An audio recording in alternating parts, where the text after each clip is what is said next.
দ্বিতীয় বিশ্বযুদ্ধের পরে কোল্ড ওয়ার যখন চলতেছিল, মানে সোভিয়েত ইউনিয়ন ভার্সেস আমেরিকার যে শীতল যুদ্ধ চলতেছিল, তখনও বেশ কিছু যুদ্ধ চলছিল পুরো বিশ্বে।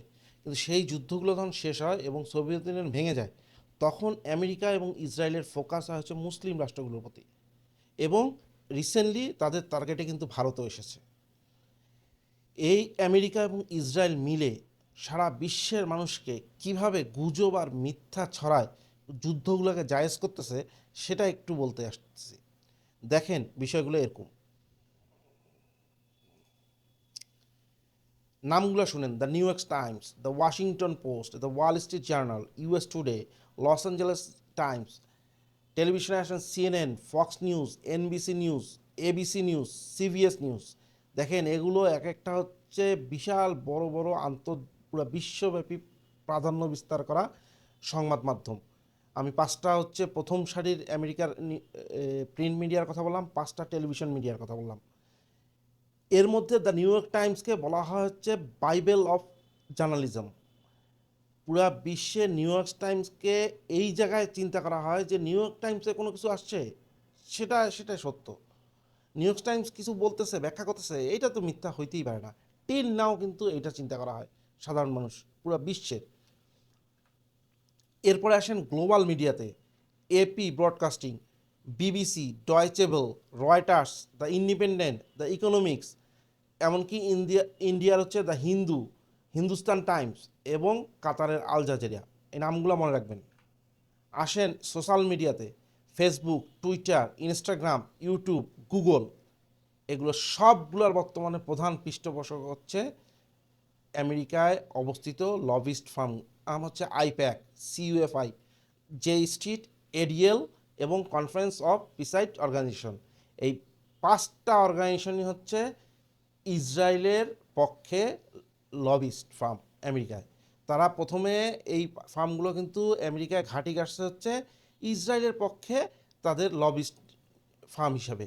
কিন্তু বর্তমানে আমি যে মিডিয়া হাউসগুলোর কথা বললাম, এগুলোর অধিকাংশের মালিক হচ্ছে এরা, অথবা অধিকাংশ শেয়ার হোল্ডার এরা, অথবা এইসব মিডিয়ার যে মালিকগুলো আছে তারা সবাই কম্প্রোমাইজ হচ্ছে এইসব লবিস্ট ফার্মের কাছে।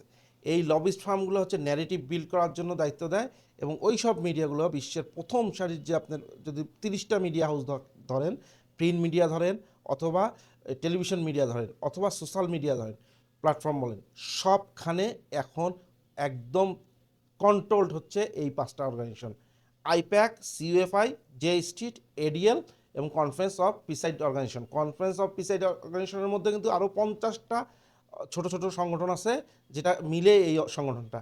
এবং এগুলো সবগুলো হচ্ছে ইসরায়েলে এবং জিউসদের বা জিউনিজমের উপর প্রতিষ্ঠা করার জন্য। এবং এরা ন্যারেটিভ বিল্ড করে বিভিন্ন দেশের উপর।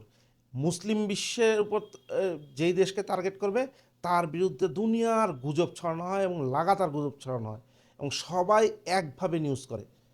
এবং সারা বিশ্বের মানুষের কাছে ওই যে টার্গেট দেশটার বিরুদ্ধে লেখালেখি হবে বা নিউজ হবে, সেই দেশ সম্বন্ধে একদম একই ধারায় লিখতে থাকে।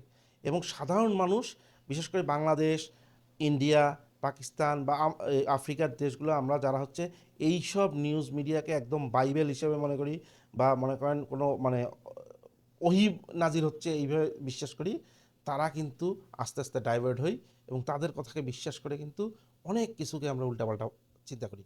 দেখেন একটা উদাহরণ দেই, সবচেয়ে বড় উদাহরণ দেই: ইরাকে যে হামলা চালাইছিল আমেরিকা, কেন?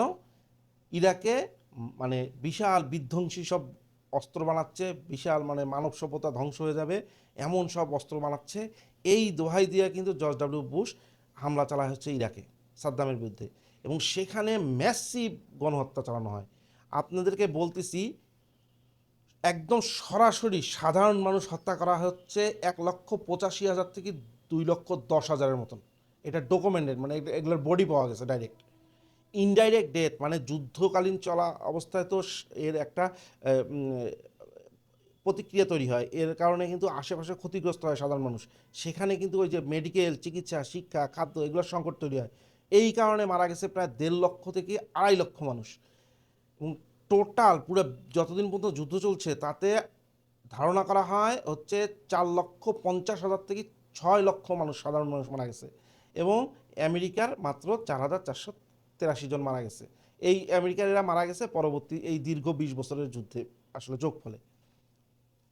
দেখেন ইরাকের বডি কাউন্ট বলতেছে 1,85,000 থেকে 2,10,000, মানে এগুলা এক সাধারণ মানুষ, একদম সাধারণ জনগণের লাশ পাওয়া গেছে ইরাকের এই যুদ্ধকালীন অবস্থায়। দ্য ল্যান্ডসেট বলতেছে তাদের গবেষণায় যে না, আসলে মারা গেছে হচ্ছে 6,55,000।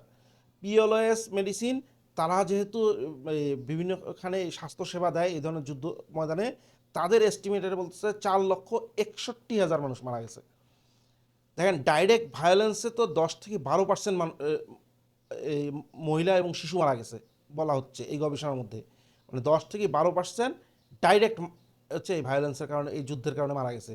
এবং ডিসঅ্যাপয়েন্টেড ইম্প্যাক্ট, মানে পরবর্তী ইম্প্যাক্টের মধ্যে যতগুলো মানুষ মারা গেছে তার মধ্যে শিশু ও নারী মারা গেছে 39%।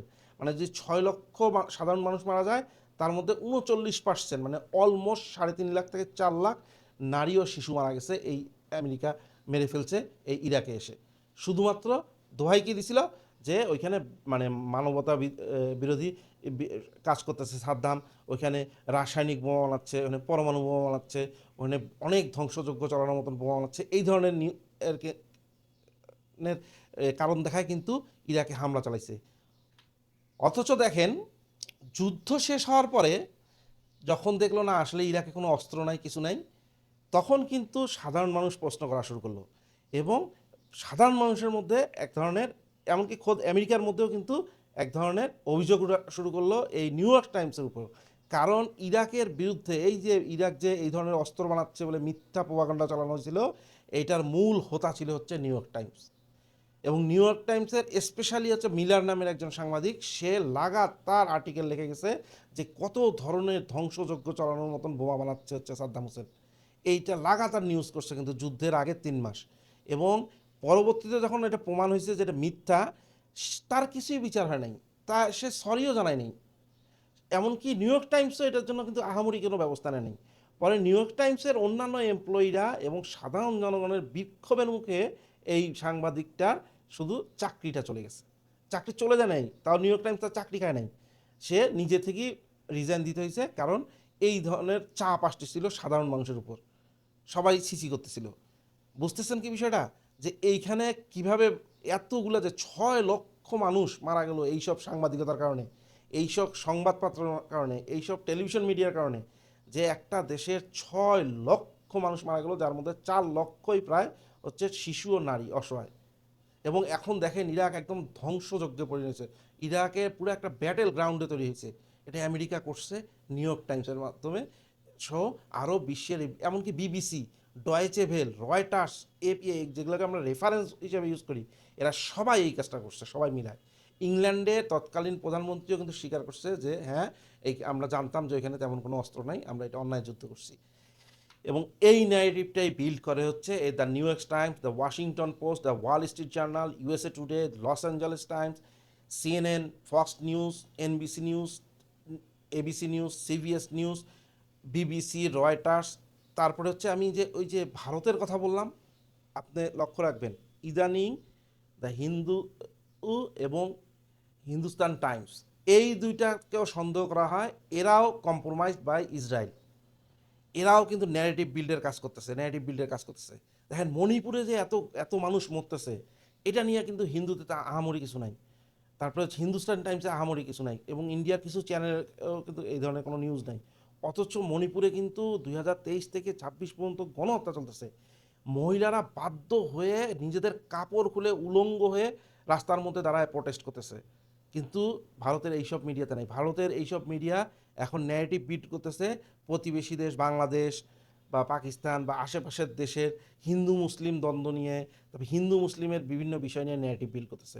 এমনকি এতদিন থেকে যে ইরানের সাথে সেই 1000 বছরের সম্পর্ক হচ্ছে ইরান আর ভারতের, সেই ইরানকেও কিন্তু এখন ভারতের এইসব মিডিয়া, হিন্দুস্তান টাইমস, এরা কিন্তু ইরানের বিরুদ্ধে লেখালেখি করে ইরান একদম মিথ্যা গুজব ছড়ায়, ইন্ডিয়ার সাধারণ মানুষকেও কিন্তু ইরানের বিরুদ্ধে নিয়ে যাচ্ছে। বাংলাদেশের বিরুদ্ধে তো ইন্ডিয়ার মানুষকে নিয়েই গেছে এইসব নিউজ পেপার, বিভিন্ন থিঙ্ক ট্যাঙ্ক, হ্যান ত্যাং, এগুলা মিলায় এখন কিন্তু সারা বিশ্বে ন্যারেটিভ বিল্ডের কাজ করতেছে হচ্ছে এই যে এইসব আইপ্যাক, তারপরে হচ্ছে AIPAC, CUFI, J street, ADL and conference of পিসাইড অর্গানাইজেশন। এরা এখন পুরো বিশ্বে যেই দেশকে টার্গেট করতেছে সেই দেশের বিরুদ্ধে মনে করেন প্রচারণা চালায়। এই বিশ্বের প্রথম সারি 30টা মিডিয়া, এমনকি বিশ্বের প্রথম র্যাঙ্কিং করলে প্রথম 15টা সংবাদপত্র, 15টা হচ্ছে টেলিভিশন মিডিয়া, এবং সোশ্যাল মিডিয়া সবগুলো কম্প্রোমাইজ হচ্ছে এই I-PAC, CUFI, J street, ADL বা কনফারেন্স অফ পিসাইড অর্গানাইজেশন এর মাধ্যমে। এটা কিন্তু আমার একার কথা না, সেই আমেরিকার কিন্তু বড় বড় থিঙ্ক ট্যাঙ্ক এখন যারা মনে করেন সেকুলার বা যারা মনে করেন ভুল বুঝতে পারছে, তারা কিন্তু এখন আস্তে আস্তে মুখ খোলা শুরু করছে। সারা বিশ্বের কিন্তু এখন পডকাস্ট অনেকগুলো দেখবেন, একদম প্রথম সারির যারা আসলে মানে রিয়েল সাংবাদিক, এখন আর সাংবাদিকতা করে না, কিন্তু তারা কিন্তু আস্তে আস্তে মুখ খোলা শুরু করছে যে এগুলো কি হচ্ছে। দুনিয়ার গুজব ছড়ানো হচ্ছে বিভিন্ন দেশের বিরুদ্ধে, বিভিন্ন জাতির বিরুদ্ধে, এবং দিয়ে সারা বিশ্বকে মিথ্যা ছড়ায় একটা যুদ্ধকে জায়েজ করার চেষ্টা করতেছে।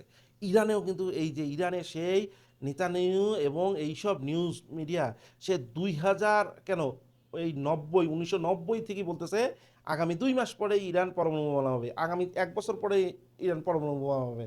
এটা কিন্তু নেতানিয়াহুর এরকম ভিডিও আপনি পাবেন সেই 1990 সাল থেকে আজকে 2025 সাল, 26 সাল, মানে প্রায় 25 আর 10 35 বছর থেকেই বলতেছে, প্রতি মাসেই বলতেছে ইরান পরমাণু বোমা বানাবে। কিন্তু এখন পর্যন্ত ইরান কিন্তু পরমাণু বোমা বানায়নি। ইরানের বিরুদ্ধে দুনিয়ার গুজব ছড়াইছে। এই যে ধরেন একটা ওই যে হিজাবের জন্য একটা মেয়েকে যে ফাঁসি দেওয়া হলো, মূলত পরবর্তীতে দেখা গেছে আসলে ওকে ফাঁসি দেওয়া হয়েছে কারণ ও সরাসরি মোসাদের হচ্ছে এজেন্ট ছিল, এবং সে এই কারণেই তার ফাঁসি হয়েছে। সেটাকে ন্যারেটিভ বিল্ড করছে যে হিজাবের কারণে ফাঁসি হয়েছে। অনেক ভিডিও আপনারা এখন পাবেন সোশ্যাল মিডিয়াতে যে ইরানের তেহরানের না নে হিজাব না পরে অনেক মেয়ে ঘুরে বেড়াচ্ছে। এছাড়া ইরানের নারীদের প্রচুর স্বাধীনতা হচ্ছে তাদের কর্মস্থলে, তাদের পড়ালেখায়। যেই দেশের মনে করেন মানে বিশ্ববিদ্যালয়গুলোর 60-70% নারীরা পড়ে, যে দেশের বিভিন্ন বড় বড় কোম্পানিতে, যে দেশের সামরিক বাহিনীতে, যে দেশের সিভিল এভিয়েশনে, যে দেশের মেডিকেলে, সব জায়গায় নারীদের বিশাল অংশগ্রহণ, সেটার বিরুদ্ধে বলতেছে কত ধরনের নেগেটিভ তৈরি করতেছে। দেখেন জো ক্যান্ট, যে আমেরিকার গত এই যুদ্ধ শুরু হওয়ার সময় যখন জো ক্যান্ট পদত্যাগ করলো কাউন্টার টেরিজমের আমেরিকার হেড, সে কিন্তু একদম সব বোমা ফাটা দিচ্ছে যে ইসরায়েল এবং আমেরিকা, ইসরায়েলের প্রভাবে আমেরিকার নিউজ মিডিয়াগুলো সবাই মিলায় কিন্তু এই ধরনের ন্যারেটিভ বিল্ড করে কোনো যুদ্ধকে জায়েজ করার জন্য। এবং আমরাও তৃতীয় বিশ্বের দেশগুলো এগুলো বিশ্বাস করি। এগুলো আসলে সব আমাদের ব্রেনকে ব্রেন ওয়াশ করায় ওই বিভিন্ন দেশ সম্বন্ধে এই ধরনের একটা ন্যারেটিভ বিল্ড করে। এখন ধরছে ইন্ডিয়াকে, আপনারা দেখবেন এই আমার ভিডিওটা আগামী 3-4 বছরের মধ্যে ইন্ডিয়ার বিরুদ্ধে কীভাবে লাগে, কারণ ওদের নেক্সট টার্গেট হচ্ছে মুসলিম বিশ্বের পরেই ইন্ডিয়াকে খাওয়া। এটা মনে রাখেন, আর 3-4 বছর পরেই দেখবেন আমার কথাটা সত্য কি।